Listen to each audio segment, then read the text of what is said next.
has been 8 years since Splinter Twin was banned in Modern. In today's episode, we're going to explore the details of Splinter Twin's rise to the top and eventual banning.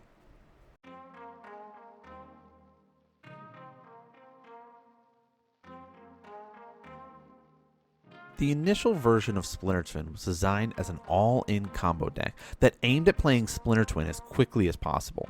Both Deceiver Exart and Pestermite could be flashed in at the end of your opponent's third turn, tapping your opponent's land to cut them off from interaction.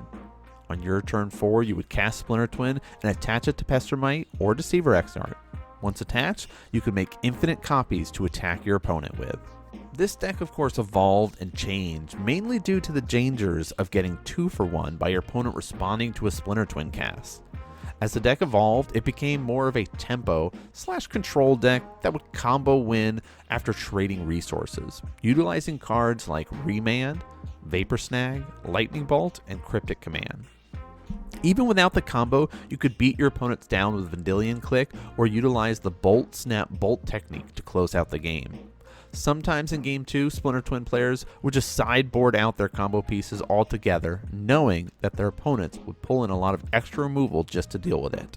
To truly understand the dangers the deck posed, you have to understand what the meta looked like at the time. 2014, Birthing Pod was the #1 deck in Modern at 11%, while Splinter Twin was sitting at 10%, Affinity right behind it at 9%. With Birthing Pods banning in 2015, Splinter Twin took over as the top deck in the meta. Additional decks rose up in the meta like Amulet Titan, Tron, Burn, and Jund. Tron of course struggled to interact with Splinter Twin at the speed at which they would combo off. Tron's lack of interaction against the deck was not the main reason the deck was banned. Other decks struggled with interaction as well, since the best cards at the time were Path to Exile, Galvanic Blast, Dismember, and Lightning Bolt against Pestermite. In January 2016, Wizards hit the 2 combo decks, Amulet Titan and Splinter Twin, with bans. Amulet Titan has been able to continue to this day without the speed of Summer Bloom, while Splinter Twin has become a meme every ban announcement, with people always buying extra copies in hopes that Splinter Twin will one day be free. So why did Splinter Twin get banned? Wizards claim that we look for decks that hold a large enough percentage of the competitive field to reduce the diversity of the format. They knew that Splinter Twin kept players from playing every other control deck, since why would you not run the best cards in those colors, which just so happen to be pushing more of a tempo-based deck with Splinter Twin compared to the slower traditional control decks.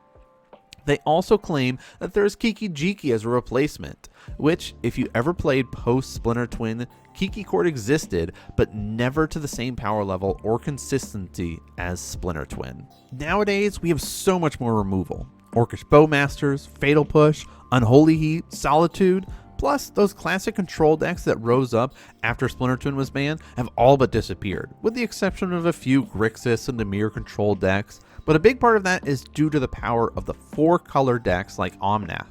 So let me know, do you think that Splinter Twin should be unbanned after 8 years, or will it always just be a meme? Thanks for tuning in and watching, everybody. We're ramping up content, both gameplay content and history content, so make sure that you're subscribed and please consider sharing the videos so let people know what we've got going on over here. But that's going to do it for this episode. Thanks so much for tuning in and watching, and I'll see you all next game.